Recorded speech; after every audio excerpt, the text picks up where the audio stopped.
brain, when it fires its thoughts, is likened unto the landscape of a thundercloud.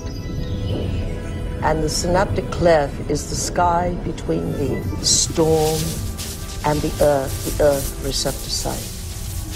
And you see this foreboding dark cloud boiling in the sky. And you see electrical impulses moving through it, veins of electric light, and then you see it hit the ground. The brain looks like a thunderstorm when it is presenting a coherent thought. So no one has ever seen the thought. What they do see in neurophysics is that they see a storm raging around different quadrants of the brain.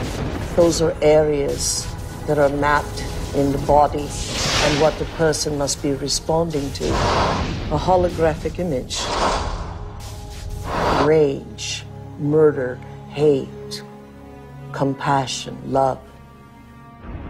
The brain does not know the difference between what it sees in its environment and what it remembers, because the same specific neural nets are then firing.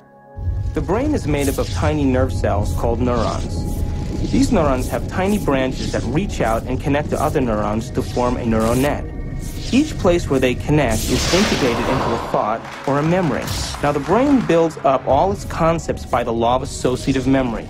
For example, ideas, thoughts, and feelings are all constructed and interconnected in this neural net, and all have a possible relationship with one another. The concept and the feeling of love, for instance, is stored in this vast neural net.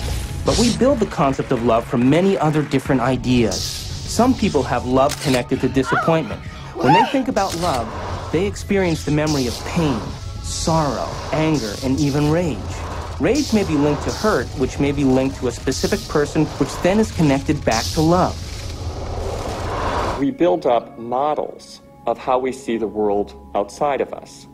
And the more information that we have, the more we refine our model one way or another. And what we ultimately do is tell ourselves a story about what the outside world is.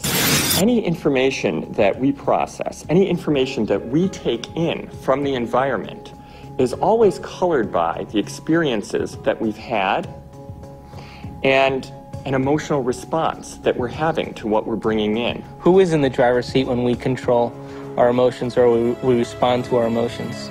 We know physiologically that nerve cells that fire together wire together. If you practice something over and over again, those nerve cells have a long-term relationship.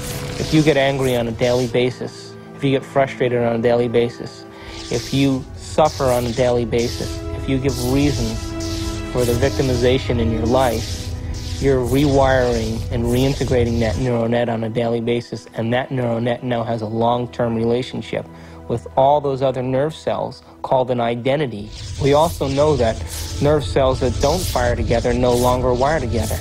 They lose their long-term relationship because every time we interrupt the thought process that produces a chemical response in the body, every time we interrupt it, those nerve cells that are connected to each other start breaking the long-term relationship.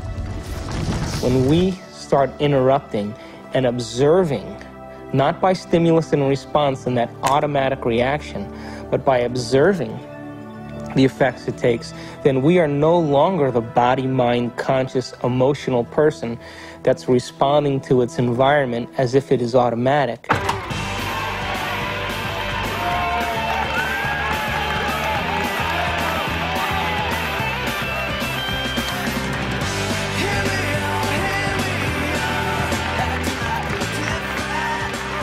Does that mean emotions are good or emotions are bad?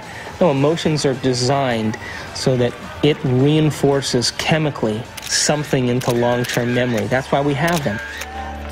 All emotion is holographically imprinted chemicals. The most sophisticated pharmacy in the universe is in here. There's a part of the brain called the